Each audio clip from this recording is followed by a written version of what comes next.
away, ay, ay, ay, ay. Away up, ay, ay, ay, ay, ay, ay, ay, ay. Away, ay, ay, ay, ay, away, ay, ay, ay, ay.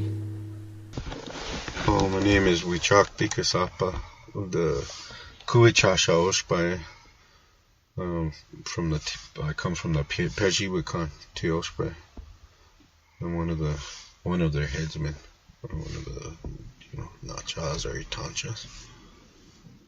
And, that's my Lakota name, but my English name is Lewis Grassrope. So. Well, it's nice to meet you. Thanks for taking the time to talk to me. I was told that you have a camp here, and what's the name of the camp? The name of my camp, or this camp here, is Kuichasha, one of the 7 council fires. We're part of the 7 council fires. And can you tell us a little bit more about the 7 council fires? Well, as you can see, we set up the horn, and it's the buffalo horn. But what it is, it's the significance to us as Lakota and Dakota people of where our 7 council fires come from, in which I'm a Shichangu, but we fall into the Titawan. So we belong that's our place within the horn. It's the old traditional way how our ancestors camped when we came together in this type of gatherings. So how long have you been here? I've been here probably since the first start of it, since I think it was around the end of July, and when they actually called everybody up here. So I've been here since. And you responded to the call. And what are your personal aims? What do you hope to achieve here? Well, I mean, I think we all came here for one reason, We came here to stand against this Oceti Sakowin, this black snake, or in other terms, Dakota Access Pipeline. We came here for me as a Sundancer, me to believe in this way of life that I walk with, this Lakota way of life. And Chanupa, my spirit was drawn here. So, there was a reason why I came here, but because I was running for elections back home. I was running for the chairman, running for the chairmanship of my tribe, but didn't win. So, Where's back home? Lower Brew, South Dakota. I was running for the chairmanship there, but when the call came out, it was during the campaigning season that I should have been around to really get there, but I sat down with some of my friends and I was just like, something's drawn me, I need to be up north. So it was just like my spirit was up here already. So we came here, but we talk about the aims and goals of how we could sit here and if this is just the Oceti Sakowin or the Great Sioux Nation itself, it would have been fine. We'd have been fighting the pipeline. But this has gotten bigger than the Great Sioux Nation, or many nations have come here. Not within this First Nation here. I mean, within the United States, a lot of nations have came, but also nations from across from different continents have came here and showed support. And it's become a battle for humanity. Spirituality and humanity is the main thing that is being questioned here. So how much longer as we as people believe that it's an awakening to figure out how we look at things in this way of life. Are we going to keep destroying Mother Earth to sit there and fill our pockets and believe in values that were actually never any of us, of all the people that have came here? And it's kind of a situation of we know we have to go to that pipeline, we know we have to fight it, and we know we're gonna, whatever the outcome is, some of us are ready to prepare. I'm ready for that. But the other issue that is that, the true question of humanity is, do we as people, or is that what people need to see to actually change the minds of our so-called leaders that have made decisions that were accrued or debts and stuff that they got to repay back, that was never really actually approved by the people, So it's more of a awakening for the people to realize is that we've been silent so long, thinking that us as individuals have no voice. When we elect these people in there to make these decisions, like Dakota Access Pipeline, or anything that is atrocious to Mother Earth and atrocious to our way of life, and especially our survival as people. So, people need to wake up and find out that their voice is more powerful, even more powerful than the leaders that they elect. Even though that most elected leaders do not want to hear that. They don't want to hear the truth, but truth needs to be told. Yeah, I think it's interesting that you're thinking of going the route of an elected leader, but then you got called here, and it's an opportunity for you to lead in a more traditional way instead of having to fit yourself into this mold that we've been forced to fit into. Well, it's for me. I'm part of the Black Hills Sioux Nation Treaty Council. And all these things that we talk about there, we actually have a chance to create here. But it's hard to do when we're truly colonized people. We really are assimilated. And most people are they don't take that criticism too easy when you tell them that we're colonized people. But we are. As we all came here in this way now, for me, who thought that I'd be living in a teepee for this long, I'm still a young man, and I only heard stories from my lalas and my all my grandparents about times like this. I never actually believed I'd be living in a teepee in this time of age. And it's the deal of how we're all these people have come together in unity, and there's no division. That we look at each other in a different way. That it's kind of like we're becoming more acceptable to each other, rather than looking at each other in a racial way. Because most of the time we tend to do that, even within our own people. We do that, and it's a way of actually finding ourselves to see that we are all, to me, underneath the Creator, to Conshula, that we're all His children. But in the biblical sense, we're all God's children, and we need to come together in that way. Most people that I've talked to, seen what was going on social media. Some of them might have came here on the notion that they want to go fight and stuff, but some of them actually came under the notion that their spirit was drawn here. So, we have a chance to actually change society as we see it now. We need to really look at that. If we're to have our generations to come in the to make a better future for them, we have that time now to actually create that different society.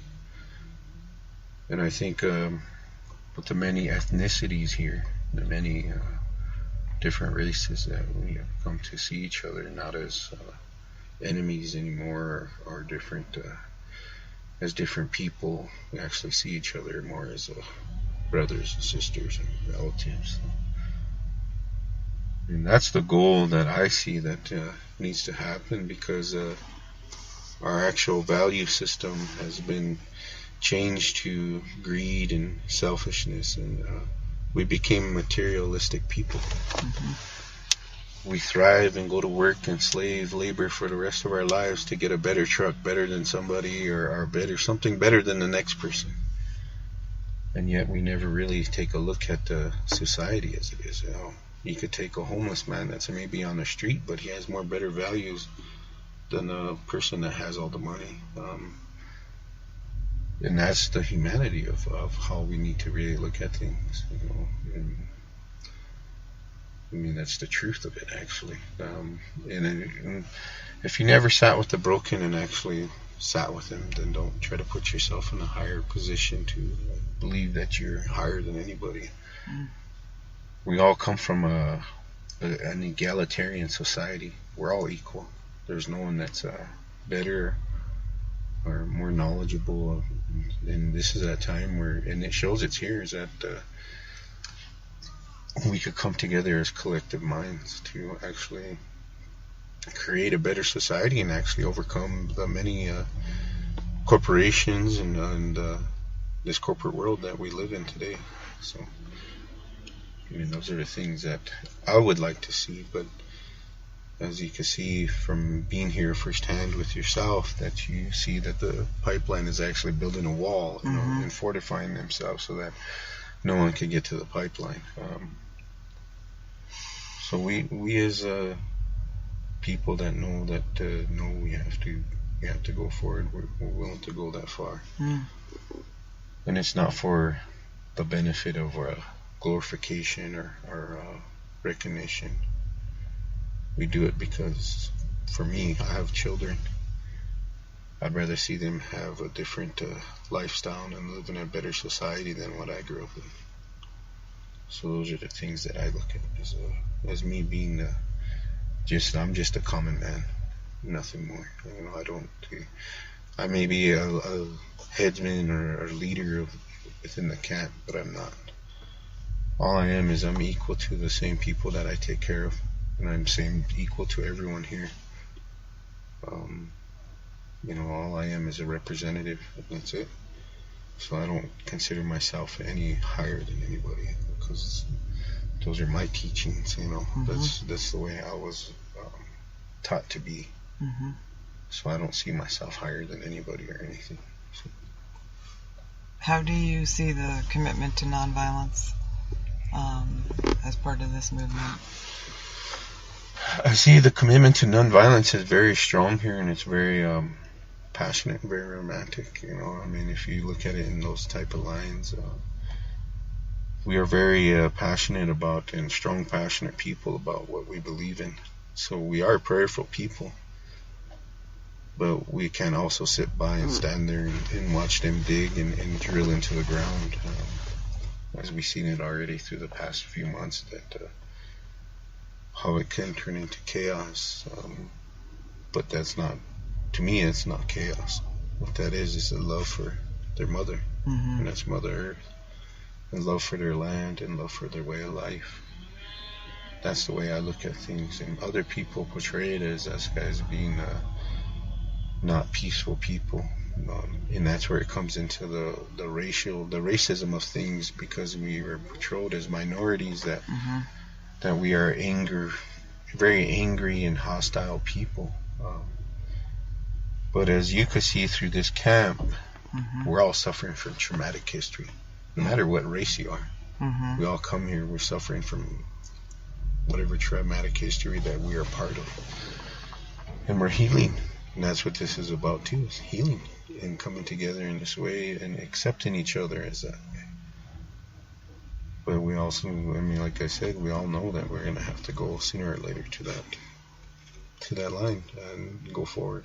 You know, it's sad to see our women and children, and I think the United States of America are as much of a great nation as we so-called, that we portray ourselves to be to many other nations.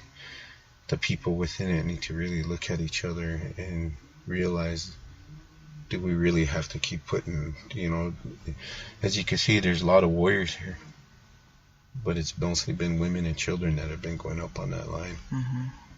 And they have been they're willing to sacrifice themselves for that, you know. And maybe the world should see that it's just not the warriors that are standing here, it's the world itself. And we need to really look at the humanity side of ourselves. We were put here as God's children, and I was talking about this today, is that we all know where we were born from, because we come from our mother, our Ina, you know. But before when you came out of your mother, there was another mother that was holding you, and that was Mother Earth. Because when they spanked you on that ass and that first breath you took, she gave you that life. So she's there. She still keeps us breathing today with all the stuff that she brings. This is all her beauty. But we take her beauty for granted. And this is how we treat her. And she's brought us guys here to show us guys that. And let us guys know that we need to change our way as people. And change our thinking. Because selfishness and greed and all this stuff that belongs to a different value system was never none of ours. But that's when people started changing society and believing that they need to be a hierarchy.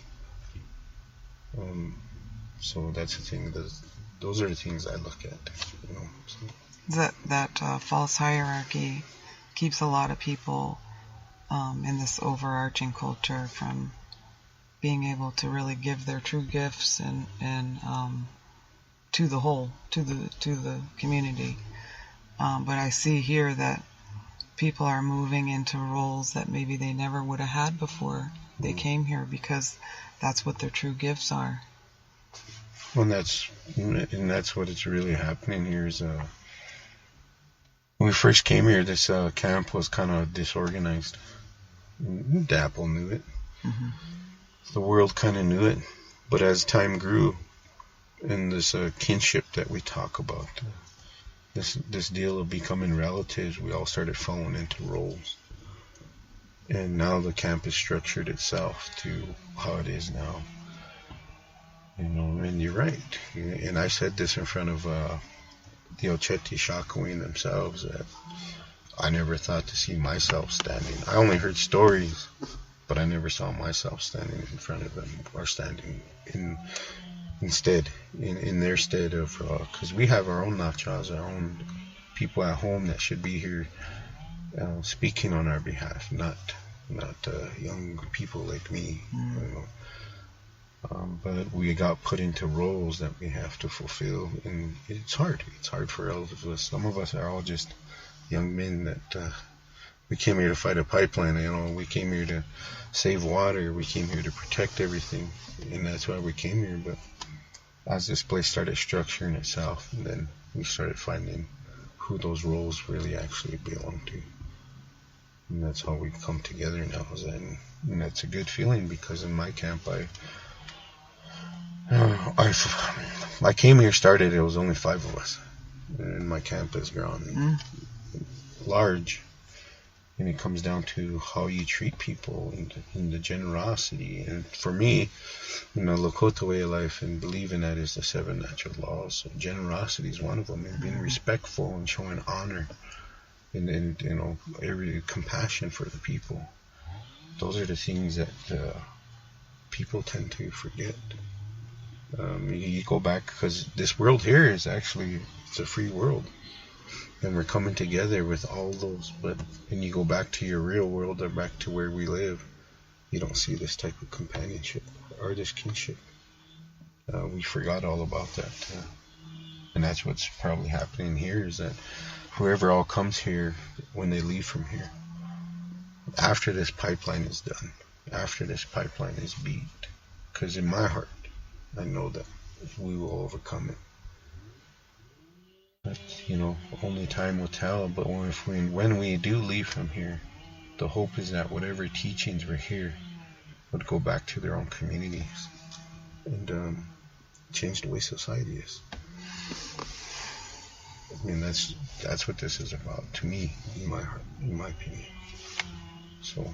Yeah, I feel that too. I mean, that's, for myself, I not only came here to support, but to learn and take what I learned back home to the Blue Ridge Mountains. Because we got a lot of black snakes there too. Oh yeah. We got fracking to fight, coal mining, just all kinds of destruction going on. But it's there's a lot of love here. I definitely feel it, and a lot of cooperation and generosity.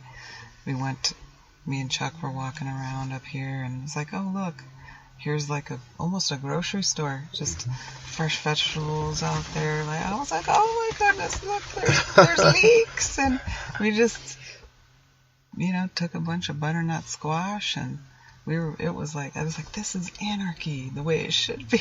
Oh, yeah. Right here. It's just beautiful.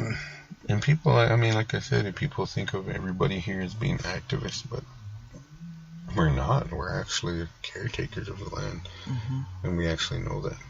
Like I said, it don't matter what ethnicity and all this stuff. It's that reteaching the kinship. I mean, take a look at these guys throwing around footballs, and I mean, they're as old as me, and they're out there throwing around football. I mean, sometimes we tend to forget that in society, that we should be living free. We should be able to enjoy the life as it is. But we're too caught up into a slave labor world where we have to get up every morning, work 9 to 5, and slave most of your life to hope that later on, when you get to retire, you're going to have a lot of money. But then that doesn't even work out either. No, it just goes to your basic needs. So therefore, we have slavery. Oh yeah, that's what it means. Yeah. I mean, like I said, I was having a good conversation with a young individual, or maybe he was a little bit older, or maybe he was younger than me, I don't know. But we was talking about that, this is what this is about. Many religions came here, so, we all believe in something. Mm-hmm. Somewhere down the line, we stopped believing. And we stopped believing in what religion we came from, and we stopped believing in ourselves. And that was the most important thing. We tend to forget about ourselves. Every day we wake up thinking I better go get coffee for my boss, or I gotta go take care of something. You never worry about yourself, and that's where we forget. And when we get caught up doing that stuff, it questions our beliefs of who we are as people, and so we don't take care of ourselves. That's the things that I work out. I got chewed out by my Ina, so. Yeah, you learned. But a lot of people seem to have that issue here, because it seems to have drawn a lot of very caring people who want to take care of others, and that's how they are, and you do forget about yourself. And you can see where people that have been out in the reality and come here, it's the chaos that they bring too. But we also tend to forget about that. And I always say that to my camp, to all my people in my camp, is that give them a hug, talk to them. You don't know their battle. You don't know my battle. But they're probably going through something as a reason why they may be angered, or may be frustrated, or confused. I said, give them a hug, or maybe even just to sit there and lend an ear. And that's the deal of humility, that we as people respect them and humble yourselves and know, we can't sit there and always believe that we are the answer. Because I always hear everybody, I know.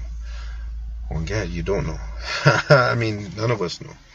I could get up and sit there and be the most ignorant and arrogant person there is, and sit there and say, I know everything. But in reality, I don't know anything. So, I mean, people, because we think as educated people that we have the answers. I mean, I could sit here and tell you, I met people that have been very well educated, but know nothing of survival skills. So when you bring them out here, it's just like, well, oh my God, I don't know. They could tell you everything that they've learned, but can you start that fire? Yeah. Or do you know how to kill a deer, or do you know how to make something? And they don't have no clue. Well, I read about it, they'll tell you. Yeah. And that's the education, but they never actually done it. What I'm saying is the society where we want to educate all of our people.